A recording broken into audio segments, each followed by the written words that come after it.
जय हिंद दोस्तों। तो दोस्तों आज हम बात करेंगे कि आत्मा क्या है, प्राण और आत्मा में क्या अंतर है। मृत्यु के बाद शरीर अचेतन हो जाता है। कहा जाता है कि मृत्यु के बाद आत्मा शरीर से बाहर चली गई। क्या आत्मा वाकई शरीर छोड़ देती है? आत्मा और प्राण में क्या अंतर है? आप जिसे आत्मा कहते हैं वो कोई इकाई नहीं है। लोगों में बस थोड़ी समझ पैदा करने के लिए हिंदू संस्कृति में जो असीमित है उसके लिए एक शब्द का इस्तेमाल किया गया, लेकिन दुर्भाग्य से इसे अब गलत अर्थों में समझा जाता है। जो असीमित है वह कभी भी एक इकाई नहीं हो सकता, लेकिन जैसे ही आप इसे एक नाम दे देते हैं यह एक इकाई बन जाता है। आप चाहे इसे आत्मा कहें, सोल कहें, सेल्फ कहें, आप इसे चाहे जो भी कहें, जैसे ही आप इसके साथ एक नाम जोड़ देते हैं यह एक इकाई बन जाता है। लोग अच्छी आत्माओं की बात करते हैं। पश्चिम में लोग कहते हैं, अरे वो एक अच्छी आत्मा है। कोई आत्मा अच्छी या बुरी नहीं होती। आत्मा सभी पहचानों से, सभी इकाइयों से, सभी चीजों से परे है। इसे समझने का दूसरा तरीका यह है कि आत्मा जैसी कोई चीज ही नहीं है। इसी वजह से गौतम बुद्ध कहते फिरते थे, तुम अनात्म हो, आत्मा कुछ नहीं है। प्राण क्या है? अब आप प्राण के बारे में पूछ रहे हैं। योग में कहा जाता है कि हर चीज शरीर है। भौतिक शरीर शरीर है, मन शरीर है, प्राण शरीर है, आकाशीय तत्व शरीर है। हर चीज शरीर की तरह है, यहां तक कि आत्मा भी शरीर की तरह है। ये चीजों को देखने का बहुत समझदारी भरा तरीका है।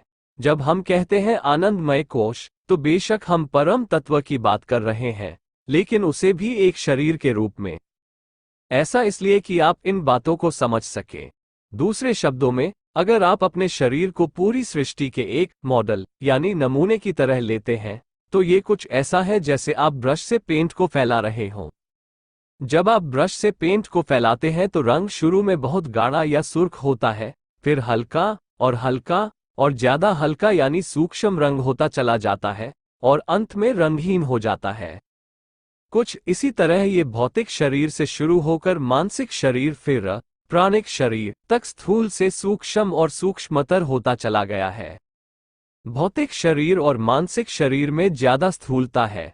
प्राणिक शरीर वह ऊर्जा है जो इन सबको चलाती है, और यही है जो आपको शरीर से जोकर रखती है। जब प्राण खत्म हो जाते हैं तो आप खत्म हो जाते हैं। आपका शरीर निर्जीव हो जाता है या आप अपने खुद के अनुभव में मर जाते हैं। इसे आप जैसे भी चाहे ले सकते हैं। तो जिसे आप मौत कह रहे हैं वो सिर्फ यही है कि प्राण ने अपना कंपन खो दिया है, या कहें अपनी जीवंतता खो दी है।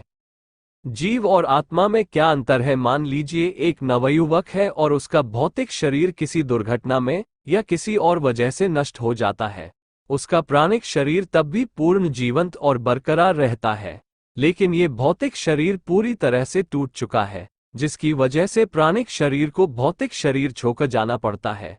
अब जब वह ऐसी हालत में जाता है तो उसकी जीवंतता बरकरार रहती है, इसीलिए वो लोगों के द्वारा बहुत आसानी से महसूस किया जाता है।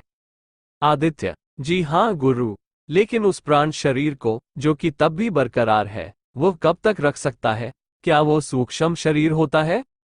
गुरु: वह इंसान जो बुढ़ापे में मरता है उसके पास भी एक सूक्ष्म शरीर होता है, लेकिन वह इतना सूक्ष्म होता है कि लोग उसे महसूस नहीं कर पाते। आदित्य: तो गुरु, क्या ये प्राणिक शरीर तब तक बरकरार रहता है जब तक कि पुनर्जन्म नहीं होता? गुरु: हाँ, जब तक कि यह एक दूसरा भौतिक शरीर खोज पाने में समर्थ नहीं हो जाता। आदित्य: खोज पाने में या सृजन करने में? गुरु: एक तरह से अगर देखा जाए तो सृजन करने में, क्योंकि बिना प्राणिक तत्व के शरीर खुद ब खुद नहीं बन सकता।